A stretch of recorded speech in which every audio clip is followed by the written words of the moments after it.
The Daily Dribble.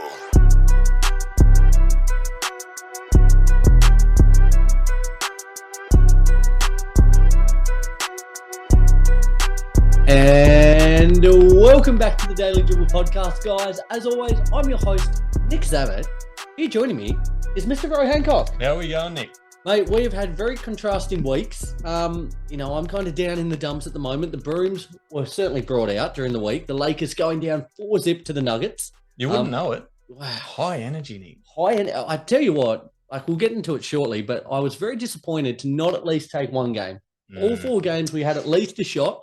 But it wasn't to be. The Nuggets were certainly the better team and deservedly take their place in the NBA Finals. For sure. For yourself, though, your team, the Beantown Boys, at the moment are on the verge of potentially creating history. Right, 3-2 as it currently stands, a big win today in Game 5. How are you feeling, mate? There's a little bit of a glimmer in your eye at the moment. There is a little bit. Are you feeling, a little bit of optimism here? Oh, quiet confidence, I would call it. Yeah. But you know what? The Beantown Boys are bouncing back. There's a lot of B's in that sentence, but they certainly are. And far out, if we take this next game, and we'll get into it shortly, watch out, because the Beantown Boys, we're not here to play. We're not being written off. I like it. I love it, mate. It's we love a grandstand finish, and that's what it's shaping up at the moment in the Eastern Conference Finals. Yes. As Rose alluded to a moment ago, we'll get into that very shortly. First and foremost, though, a big shout out to both Stadium Scene and The Cover. I say it week in and week out. Two incredible networks doing incredible things for not only us, but a whole host of other content creators across the great nation of Australia, the US, Canada, North America there, doing wonderful things. So very appreciative of all their continued hard work and support of us. Absolutely. Ro, huge episode today. You and I holding down the fort for the team. Let's get into some very quick odds and ends. Let's do it. Starting first and foremost with the news that Carmelo Anthony, after a 19-season career, has officially hung up the boots. A 10-time All-Star, voted on the NBA's top 75 list. Incredible career. 1,260 games across, most notably Denver and the Knicks. Averaged 22.5 points, 6 rebounds, and 2.5 assists across his career. Will very deservingly be a Hall of Famer in the next couple of years. No doubt. We kind of knew it was coming, didn't we? Like the writing was on the wall there, and it was just a matter of when, not if. You look at your milk carton and you see the expiry date a few days away, and you're like, well, this is going to be no good soon. And unfortunately, that was the case for Melo's career. And to be perfectly honest, though, I think you'd agree with me, he probably got a little bit more out of himself than perhaps we thought he might, because a few years ago, he was looking like he might not come back at all. Had a few more years in the league, which was really sort of like cherry on top, really, as far as his career went. Not many players can do what he did. Just on that, before you move on, sure. The fact that he was able to reinvent himself as a really incredible sixth man. Yeah. When you're that prolific of a scorer, it's hard to make that transition. You're the go-to guy for your franchise. You're then transitioning to a sixth-man role. And he really, as you said, he got probably more out of his career than many expected those last couple of years there. The Lakers, most notably, the Rockets, playing a really heavy role off the bench and really thriving within that. So a real testament to him, his character and his ability to adapt to change. And credit to him, because I'm not sure about you, Nick, but I looked at Melo over the course of his career, and I didn't really think he was capable from an ego perspective to put himself on the back burner. But in those roles later in his career, he certainly did that. He understood that he wasn't that New York Nick, Denver Nuggets Melo who was dropping 28, 30 every night. He just had a role to play for his team. And I think credit to him, because, not many guys can do it after the career that Melo's had. Do we almost kind of gloss over the fact, or almost, to a lack of better words, kind of forget the fact he's a top 10 scorer of all time within the league? When you associate names such as LeBron, Kareem, Michael Jordan, these kind of, superstar, otherworldly names. Yes. You see Carmelo in there, and for as good as he was, you don't necessarily think of him in that kind of that same argument, do you? No doubt. It's you almost forget just how prolific of a scorer he was during those prime years. We're talking late Denver Nuggets, early New York Knicks days, and he is going, as we said before, he's just a sure Hall of Famer, and it's going to be announced very soon, I reckon. Now, here's a quick question. I'll throw it to you. We've seen him. He's hung up the boots. We'll say NBA retirement done.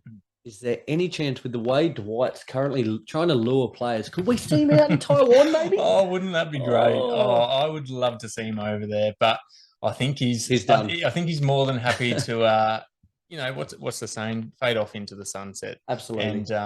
And he certainly well deserves deserved. it. A hell of a career there for Carmelo Anthony. As we said, well, the big question now is what Denver do. Do they retire Carmelo? Do they retire Nikola Jokic?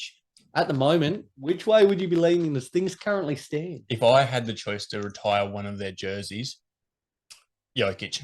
Two-time MVP, potential to win a chip this year. Carmelo never made it that far despite a phenomenal career. Yes. No disrespect to Melo whatsoever, but Jokic is just a different animal, isn't he? Absolutely. We'll no doubt talk about him very shortly.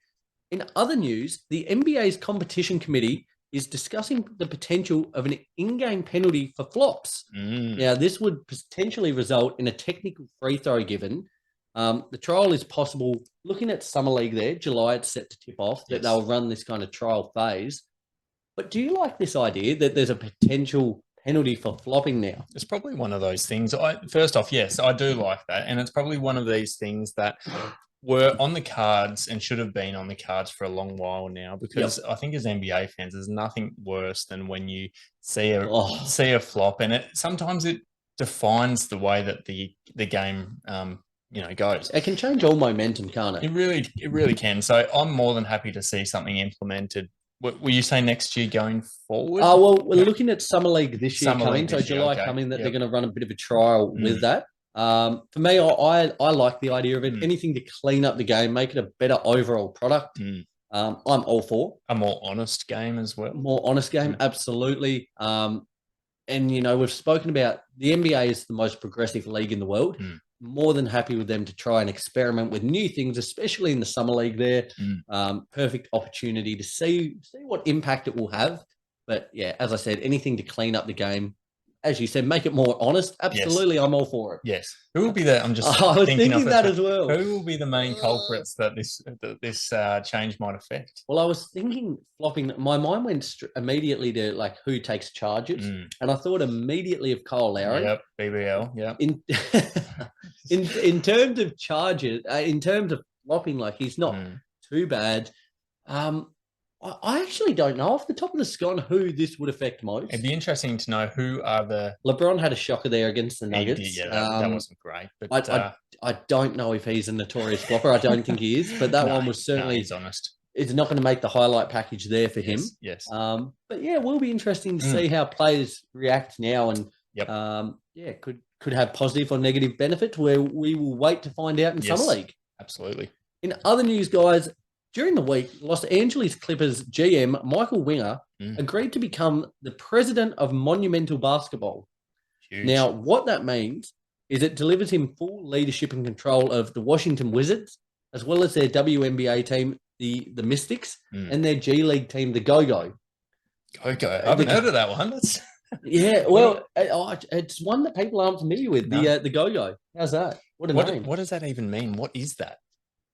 Mate, if to be honest, I couldn't tell you. I want to, but I just can't because I do not know. I don't think anyone can. But Michael Winger there, so he takes over. He's got a really good reputation, comes in, a big job on his hands. As I said, he's running Monumental Basketball, so all three entities within that. He's got a couple of big decisions on his hands. He'll no doubt hire a new GM there to kind of oversee day-to-day things. But it'll be interesting to see what he does, namely with the Washington Wizards franchise. Now, I'll pose this to you, Ro. Two options. I'll give you two options. There's more to it, but I'll give you these two. Okay. Do they continue to try and run with a big three of Bradley Beal, Kristaps Porzingis, and Kyle Kuzma? And, pieces around the edges, see what they can do and try and make some noise in the Eastern Conference? Or do they essentially clean house, start from the bottom up, new regime there under Winger, and see, let the chips fall where they may? What would you do? What I think they should do might be different to what they actually do. But I've been saying with the Washington Wizards for a long time now that they've been hanging around in no man's land, and we don't like that on the Daily Dribble podcast. We like people committing to either say it. We haven't heard it in a while. It's been a few weeks. What's the word we like to use here? Mediocre. There it is. It's been a few months. Been a while since the Sacramento Kings were shit, and that was a fair while ago. Absolutely. No, in all seriousness, I think he really should start from scratch. Yep. It's a fresh start from his perspective with that franchise. So he has the opportunity to imprint his, I guess, authority on that franchise 100%. and say, look, we're going to start from scratch. It's going to be a sort of a long road back, but at least we're committing one way or the other. Whether that happens, I really don't know. But we look at Kyle Kuzma, for example. We've already heard that he's not, I don't think he's overly happy with the role that he has at the Washington Wizards.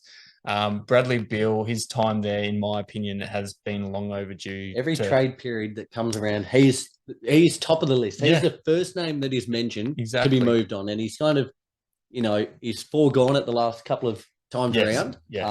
But law of averages would suggest one of these next couple of times is probably on the move. I think so. And out of those three, I probably think Porzingis is the safest to stay there, just given the fact in terms of should Bradley Beal be traded? Yes, I think he should be. And does Kyle Kuzma want to stay there long term or even like over the next few years? No, he does not. So, a lot to play out. What do you reckon, though? I find this one really kind of perplexing. I'm really puzzled. Part of me does not mind that big three. I see a world in which it could work. You've got that guard scorer, Bradley Beal, who can really cook. You've got Kuz, who's made huge strides in the last couple of years on both ends of the floor, especially on the offensive end. And then Porzingis, he was dubbed, probably the first player to be dubbed the unicorn. His length and versatility, as well as his ball handling. I see a world in which this works. Yep. My concern is what they do around the edges. If they had to run it back with those big three, Daniel Gafford's not your guy. Daniel Gafford is not your center coming in with Porzingis at the power forward there. They need to do a lot of moves around those edges. I think they could be not a title team. I think they could really turn some heads. I would be interested to have one more year to see what they can do with that big three. Yep. Put some better pieces around them. If it's not to work this time, then, let's blow it up. But I would like to see one more go at it with some better pieces around them. Right, a little bit of trivia for you because I'd completely forgotten, and I'll touch on this momentarily with other coaching news. Okay. Can you name me the Washington Wizards coach? The last probably 12 to 24 months has got to be the most chaotic period I can remember in terms of coaching movement. Oh, I really can't, to be honest with you. I've just had a That's So Raven moment where I've just tried to think back, and I just can't for the life of me. Who is it? No one would fault you because it's not a name that you've heard too often in the news lately, especially with the playoffs going on. Wes Unseld Jr. He's the coach. He's the head coach of the Washington Wizards. I wouldn't have been surprised if he'd left ages ago. Yeah, absolutely. But, there you go. So, big news there. Front office moves being made. Michael Winger, big job on his hands. It'd be interesting to see which route he takes that. Yes. In other coaching news, there's been quite a little bit going on that front. So I'll rattle through a couple of quick points here. The Toronto Raptors met with Steve Nash during the week to discuss their head coaching role. Now, Nash, a Canadian basketball legend, had a 58.4 win percentage with the Nets, a 94-67 record overall. To be honest, do you like this? Do you think he would be a good fit with the Raptors? For me, I actually don't mind this, just purely for the fact I don't think he dealt well with a superstar-laden team that was the Nets. Harden, Kyrie, KD, and co. It was a big job to manage those egos. I think going into a team where there's no super duper star, lots of really, really good high-level players, I think he might be able to thrive a little bit more and command a little bit more of a locker room presence, as opposed to kind of just falling in line almost behind KD. I think so. And I'm with you, to be perfectly honest. And that's a big reason why I think this job might be his calling, because he was always going to be, I guess, the scapegoat if the Brooklyn Nets fell anywhere short of expectations. And as we know, short of expectations for that particular Brooklyn Nets team was if they didn't win a title. And they fell well short of that. Not even making an NBA Finals. Not even making an NBA Did they make Finals. a Eastern Conference Finals? I don't think so. Did they? They didn't. No, because they had KD's toe out of it. Yeah, exactly. And then the other thing is, I think it would pose a healthy relationship. We're talking about Steve Nash, who, as we were talking about, is a Canadian native. Absolutely. The city, the entire country loves him. So I think that would that would bode well, and he would be super invested given the fact that that's where he hails from as Absolutely. well. So I actually think that would almost be the common sense one, and I'd love to see it happen.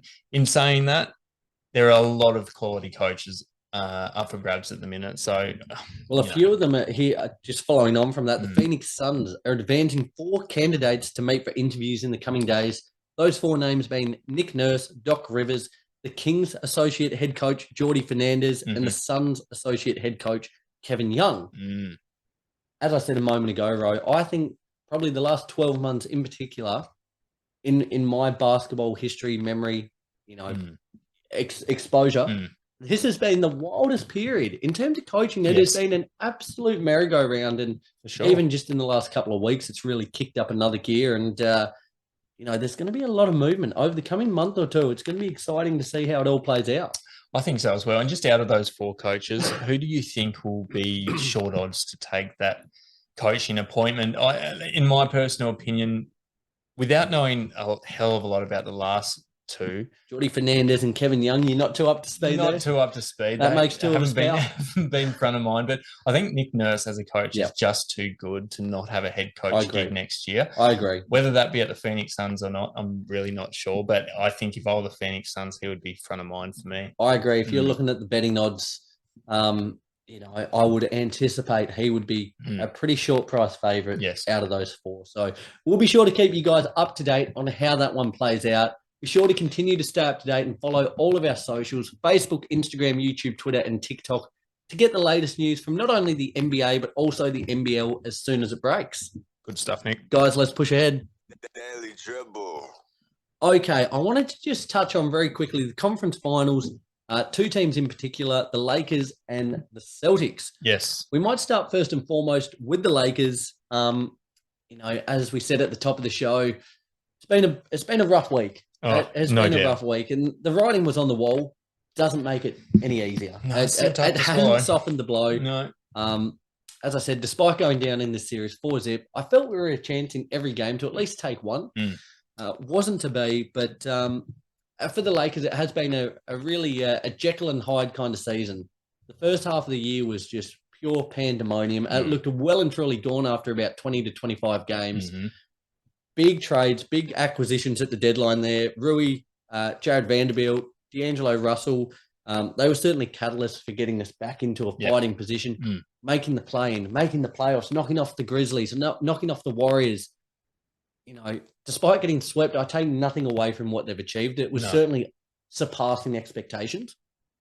Unfortunately, they ran into the juggernaut that is the Denver Nuggets. Yes. Yes, they did. But for the Lakers moving forward, there's been quite a lot of talk over the last couple of days. Woj reported that the Lakers are looking at re-signing and matching contract offers for both Rui and Austin Reeves there. I think they have to. Oh, no doubt. No doubt. Both players have been huge, haven't they, Ro? They have been. And I try to put one in front of the other in terms of those 2, but they're both very valuable in their own ways. Yep. Rui off the bench has shown real strides. Rui's been incredible. He's exceeded my expectations since he's come over. And then Austin Reeves, talk about a guy who's exceeded expectations. I don't think anyone really could have envisaged his significant role on this team with other superstars already taking charge. But to be honest, I'm delighted with both of them, in particular across, I guess, the full season, what Reeves has produced. Yes. I think the Lakers, whatever it is, probably looking at, reports are indicating 4 years, around 78 million. They match that. They've got to. I think they've got to. Yeah. I know he wants to be a part of the Lakers. That's a tick under 20 million a year. That's perfect. What he's delivering, the way he's been able to step into a starting 5 spot, show real heart, real grit, real determination, and real scoring prowess as well. Oh, yeah. He's fit seamlessly in with this team, and that's not easy to do when you're trying to integrate into a squad with AD and LeBron. But he's acclimatized really, really well, and I have nothing but praise for him. And he's a guy, by the sounds of it, that the other guys, particularly LeBron and AD, love playing with. And I think he must just be an easy guy to play with as well. Like he doesn't have an ego. He sort of just plays his role for the team. He knows he's not the main guy, but he now knows that he's a key role player on that team. And I think, as you were saying, the Lakers would be silly not to bring him back for more fun next year. Well, speaking about the biggest name, LeBron James, after that game 4, he came out with a statement in the press conference that raised quite a few eyebrows. So I'll just read what he said there. Yes. And I quote, I got a lot to think about. Just personally, with me moving forward with the game of basketball, I got a lot to think about. End quote. There we go. Now, there's a lot of talk going on about the possibility that he will retire. LeBron James, he's not getting any younger. What do you have? 45-5 in a closeout game 4. Didn't get the result. He had 31 points or whatever it was at halftime. Incredible. Does that look like a guy dropping 40 points in his last game? Do you think he retires, Rory? He does not retire. I think LeBron, he's very calculated when it comes to these press conferences. Yes. He knows how the media works. He knows that everything that he says in the media landscape is going to get magnified and it's going to get talked about. Was it a bit maybe, how can I spin the narrative to turn it away from I just got swept 4-0 and potentially to, okay, I'm potentially retiring because, that's kind of taken center stage. I think you might be onto something because it certainly has. Like, all credit to the Denver Nuggets. Like, fantastic. They've been fantastic all year. And once again, but I don't think many people are really talking about that immediately following absolutely their not. win. It was all LeBron. It was all, what does this mean? Does this mean that he's done and dusted? Does this mean he doesn't even want to be a Laker anymore? Yeah. Like, there's so much unknowns, but given there's multiple factors really. He wants to play with Bronny. Bronny's not that far off from making the league. No. I think he'll make it in some capacity. He wants to play with him. The season, next season, is it? Not the season coming up, the one after. I think so. I think so. So why would you quit when you're so close? You're 16 months away from potentially sharing the court with him. Yeah, which he said is his goal in basketball. Absolutely. So he's not going to do that. And B, like, he's playing at a top notch, like as good as he's ever played, really. So I don't think that's happening. But well, can I ask you something then, Rose? Yeah. Something I saw during the week. Now, he's been hampered by this foot injury, has played through it, put in incredible performances these playoffs, but is certainly not at 100%. Is there the possibility he undergoes surgery or whatever, the fallout might be? He essentially sits this coming year just in preparation of being healthy to play when Bronny comes in the league. Has a year, shuts down, and comes back, or do you think he'll still play? Maybe he goes into, it's a good point. Maybe he goes into full GM mode in preparation for Bronny coming into the league and starts marketing and getting his name out there as much as possible, even though it's already out there as much as possible. I'm not writing that off either. That is a possibility. Well, that's the two options, because he could, if he were to retire, yes, retire for a year, come back out when Bronny's in. Yep. Or he could, get this injury sorted, have the year off to recover, and still get 40 million from the Lakers. Yeah, I know what I'd be doing. He's a savvy businessman. He's a billionaire. He knows what's going on. Yeah, no doubt. Collect that paycheck. Yeah, and I tell you what, MJ did the same thing. He retired and came back, and it doesn't tarnish his legacy whatsoever. So I think at the end of the day, LeBron's going to do whatever it takes, I think, to make sure that he is on the court at the same time as Bronny in his career. Even if it's just for one game, he can then say, that's my goal. Big rabbit hole you just mentioned, and I don't want to go into it too in-depthly. But in that regard, the MJ and LeBron battle, it's a constant battle. For NBA fans out there, it's probably the biggest, comparison point. Yeah. Are you a LeBron? Are you an MJ? Who's the greatest of all time? Yeah. Do you think this 4-0 sweeping at the hands of the Denver Nuggets hampers LeBron's legacy? No, I don't think so. I think true basketball fans know just how elite of a 38 player years he old. is at that age as well, which MJ is was saying something. playing for the Wizards. Yeah, exactly. That's not making the playoffs. That's LeBron's, 100%. It's, And you're coming up against a Denver Nuggets squad who is just nasty. And I don't know who will be able to stop them, whether Celtics or Miami get into that final series against them. Just an extremely difficult out. So they're in pole position now, Denver. So you can't really fault LeBron or the Lakers really for going down against them, because they're just an elite squad. and it looks worse on the scorecard for Zip than what it actually was. They were multiple games in well and truly with a shot of winning. Should have won, wasn't to be. Last question on the Lakers, Row. Now, for me, for my mind, D'Lo is the name that looks possibly on the move, becoming a free agent. You know, he's probably got a couple of houses set up along the coast with the amount of bricks that guy was laying. Oh, it's a hard watch. It was a hard watch. It's a shame because you know what he's capable of when he catches fire. Yep. These playoffs weren't it for D'Lo. You know, ice in the veins. He was stone cold. The lights were too bright, it seemed, for him. But on that, the name on everyone's lips in Lakerland at the moment is Kyrie Irving. He was spotted courtside, game 4 there. But there's also a little bit of chatter during the week of Trae Young. Yes, I did hear this as well. Now, if you were the Lakers, out of those two players, which one would you be more interested in? Would you be more interested in bringing the band back together, getting Kyrie and Bron? Or do you go for the younger upstart and Trae Young? Which way do you tend to lean there? Oh, it's a really tough one, difficult question. It really is. Because both bring both pros and cons. They do. And I mean, if you could take the reliability aspect out of the question, I would take Kyrie Irving. I think he's got the existing. But could Bron settle him down? Yeah, and potentially. Who knows? He's a free spirit, though. He is a free spirit with his sage walking around the sidelines and whatnot. What a quirky cat he is. I think. It's a tough one. I'd probably go with Kyrie Irving because I think the age aspect isn't an issue. I don't think that's what they're looking at. They're going to win now with Bron, aren't they? Win now, and I think the fact that they've got existing chemistry, they've gone all the way before those two, and maybe, as you said, LeBron can calm that guy down. If anyone can, then it's LeBron. So I think it's probably worth a punt if they can get Kyrie Irving.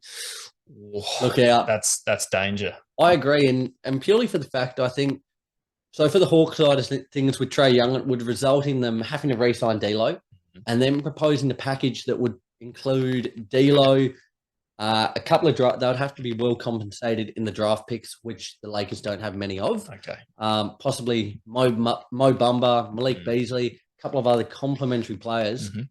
If you're the Hawks and you're looking at that, is that enough for potentially a franchise star? No, I don't think so. I don't think so either. So I think they would turn that down regardless. But very excited to see how the offseason plays out for the Lakers. Yes. Bro, transitioning to the Celtics now. No team in NBA history. Now, after the Lakers got swept, I've added one more to the tally. No team in NBA history has ever come back from 3-0. Teams across NBA all-time are 0 and 150 once 3-0 down. So far. Today's win, the Celtics won 110-97, forcing us to a Game 6 there in Miami. Currently standing at 3-2. Can they do it? Bro, can they be the first team, the 1 in 1 and 150? Can they be the team? I think they can, Nick. I think they can. I think they've got all the momentum at the moment. And I tell you what, after I think it was Game 3 in the press conference, Jaylen Brown, and I think there was another guy from the Celtics, said, do not let us win Game 4. Because if we win Game 4, we're going to be rolling. And absolutely, that's exactly how it's played out. They've looked really, really solid the last 2 games, the Celtics. And imagine what pressure will do. And I say, I live by it. Diamonds are made under pressure. Yes, that's your number one saying in your phrase book, Nick. Pluck it up. And they have turned into a diamond these last couple of games. With their output, they're playing like a team. No doubt. And that's the thing that I was about to mention. We look in the first 3 games, we look at the complementary role players for the Celtics versus the complementary role players for the Miami Heat. First 3 games, Miami Heat role players all stepping up, all doing their bit, helping Duncan out Robinson, who has not been seen this season. Literally, they sent out a missing persons. Like flyers were hung up everywhere. SOS, yeah. And he stepped up big time. You know, Caleb Martin, Gabe Vincent, all these kind of, complementary players alongside Jimmy and Bam have been massive. In those first 3 games. And it resulted in wins. We look at the last 2 games, the complementary role players for the Miami Heat haven't been anywhere near. Jimmy not scoring enough either. Jimmy not scoring enough, but I think, in my personal opinion, I don't think it's necessarily going to be just can Jimmy drag them across the line? Hell yeah. And can JT drag them across the line? Yep. I think it's going to be Yes, obviously. The best of the rest. Yeah, the best of the rest. Yes, obviously, Jimmy needs to step up for Miami to win. That's a no-brainer, but it doesn't always come down to the one guy. I think the first 3 games were a key example of that. Yep. Yes, Jimmy was playing well, but he had guys stepping up around him, and that was resulting in wins. And yeah, that's probably my main storyline for the remaining 1 or 2 games. Which teams, role players, are going to help to assist like either JT and JB for the Celtics or Jimmy? The next one is the big one. Like if the Heat win, they win the do or series, die. it's done. Yeah. If the Celtics win on the road in Miami, get it back to 3-3, I think they clinch it from there. I think so too. Um, Green glasses on or off? On or off, momentum's huge. Yeah, In any facet of life, once you've got momentum on your side, it's imperative that you continue to run with it. The Celtics are doing exactly that at the moment. Ro, I want you to kind of glance into an alternate reality for a couple of moments, though. Just humor me. Okay. Lakers win a championship. Okay. And pigs will fly tomorrow. In the event that the Celtics go down here, let's say they go down Game 6, Miami takes it, moving ahead to face Denver. What do the Celtics do from here? Do they run it back now, or do they make moves? The big name certainly being Jaylen Brown, averaged 26.5 points, 7 rebounds, 3.5 assists this season, as well as making the All-NBA second team. Could they look to move on to him? We've spoken about the Houston Rockets and Ime Udoka. Likewise, Marcus Smart and Al Horford are 2 names as well. Certainly, showing potential to move on. Al Horford, 36, not getting any younger, whereas Marcus Smart doesn't kind of typically feel that typical point guard role. Yep. With so much ball handling there in Jaylen Brown and Jason Tatum. Do they run it back or do they go another route? Do you think any of these, these 3 players or any others, could moves be made, do you think? Potentially, but I look at the last few years, or we look at last year, made the NBA Finals. We know how that played out, obviously. This year, Eastern Conference Finals at an absolute minimum. Yep. And potential to make the finals. I don't see the need to create any huge waves in this team. I don't see the need to break things up. Whether JB eventually takes off for greener pastures, won't be greener pastures, but that remains to be seen. But I think if you're the Celtics, you're pretty content with the roster that you've got, because I think it's a perfect mix of superstars, role players, veterans, depth. I think there's a perfect mix of a lot of things when things are clicking. And they've just mentioned that we haven't spoken around that went down very, very early in the piece. Do you remember that Danilo Gallinari is part of your squad? Yes. I only just saw this the other day. I'd completely forgotten. Yeah, completely forgotten he was part of it. He's certainly not front of mind, is he? But he will help, no doubt. Help big time, adding some size and ability to stretch the floor, shoot the 3 ball really well. And that's what I was thinking as well. I was like, well, maybe we're short 1 additional piece, but yeah, maybe Danilo is that piece, and we've got him readily available for next year, hopefully, if he's healthy. Yep. What do you reckon from an outsider's perspective? The only piece I would probably be looking at is the Marcus Smart piece. In terms of Al Horford, despite being 36, still does a job. Has knocked down the 3 ball really well this season. I'm pretty sure led the league in 3-point percentage. Fact check me on that one, someone out in the audience. But sure they will. In terms of your big stocks, you've also got Rob Williams there. I would have liked to have seen more this season of Grant Williams. Joe Mazzulla really underutilized him. We've seen him more in the last couple of games, and it's kind of coincided with getting wins on the board. Yep.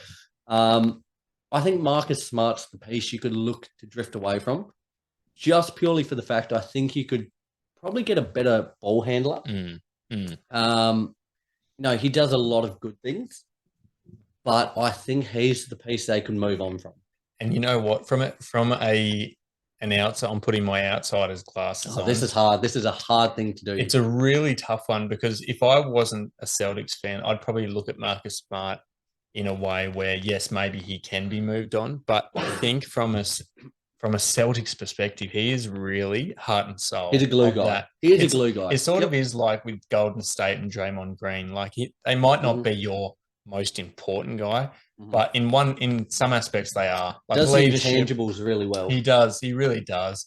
And the things that don't show up in the box score. I know, yeah. They don't. And he's only a year off winning depoy as a guard as well. So there might be minimal moves to be made, but I don't think they're gonna break things up too heavily. I don't think so. And again, that all pending on what happens in Game 6 and potentially 7 here. You know, I dare say there might be a little bit of traction either way, depending on how that goes. But they've given us a series, and that's really, you know, if you're a neutral fan or a Celtics fan, that's all you really want. You wanted, you know, if they bow out from here, I think you could find a little bit of solace in the fact that they've shown some heart, shown a bit of ticker, a bit of mental fortitude to claw themselves back out. Because, as we said, teams are at 0 on 150 when 3-0 down.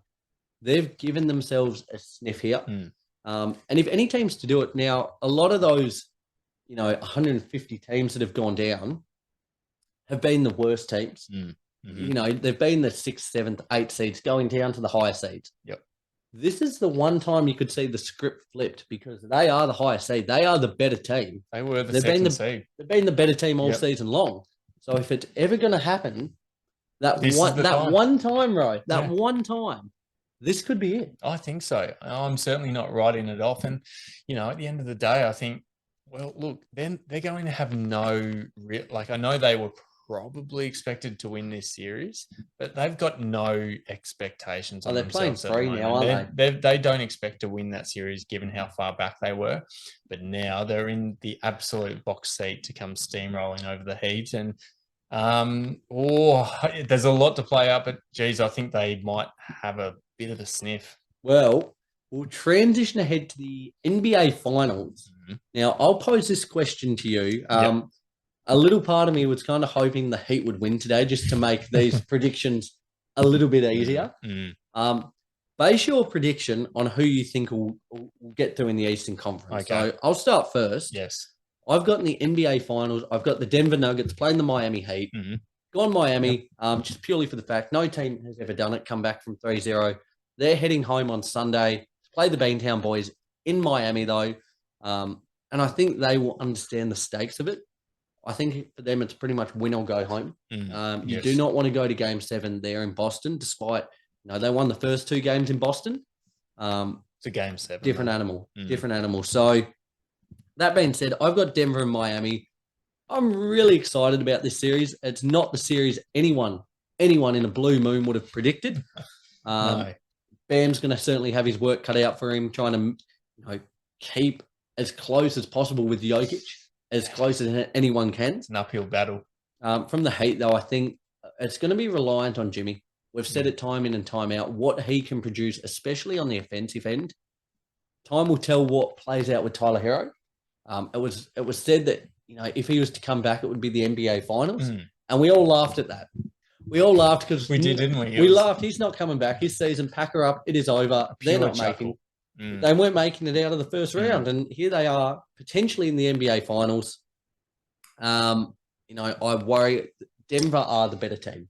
No doubt. Their starting 5 is just incredible. And then we saw Christian Braun not really play a lot in the last couple of games, but Bruce Brown and Mr. Green there, you know, the compost crew they're referred to with the Browns and Greens. I just think they're too good. Yeah, they are. They are too good. So I've got Denver in 6. Yeah. Look, I think I'm backing my Beantown Boys to come back. You've got to. I have to, particularly with all the momentum at the moment. In saying that, I think this Denver Nuggets team throughout the course of the season they've shown why they're in this position that they're in at the moment, which is a 4-0 win heading into the finals, which doesn't really happen that often in the conference finals. It's usually a bit more competitive, but any complacency there, maybe? I don't think so. I think they're very well. They're locked in, aren't very they? well drilled, very well oiled machine. That starting 5, as I was saying with the Celtics before in their aspects, like they've got the perfect mix of players. Let's rattle through it. Aaron Gordon, Michael Porter Jr., Jamal Murray, yes, Kentavious Caldwell-Pope, and Nikola Jokic there. That is a star-studded 5. You know, in terms of what you're getting both ends of the floor, especially on the offensive end, lights out. Lights out. Here's a question for you, just on Jamal Murray there, Ro. I know he's missed a lot of time with injury and things of the kind. Mhm. When we look ahead, say, to next season, Mhm. and we were to hypothetically rank the top 20 players heading into the season, is he in there for mind? Heading into next season. Oh, Because he's almost plays like, and he's spoken about it, that he feels he deserves to be yeah. in that elite tier. Is he's starting to show it, and with more consistency. Yeah, I do agree with that. And I mean, do I think he'll be top 20 heading into next season? Probably not, to be honest with you. But it's a really tricky question because at his best, he's bordering on it, isn't he? Like he's an absolute jet when he's on.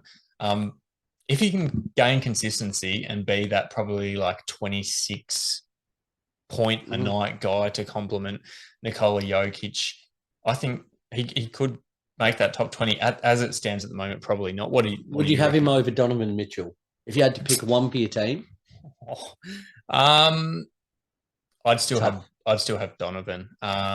But it's hard because you think of recency bias and you think of, okay, Jamal Murray's absolutely tearing it up in the playoffs. He's heavily contributed to his team heading into the finals. Then you look at Donovan Mitchell going out in the first round against the Knicks without a whimper. Things might change. Things might change, but it's by a bee's dick for me. It is, it really is. As I said, injuries have certainly, you kind of forget how good he is. We remember Bubble Murray. That was the thing. Yes. Incredible.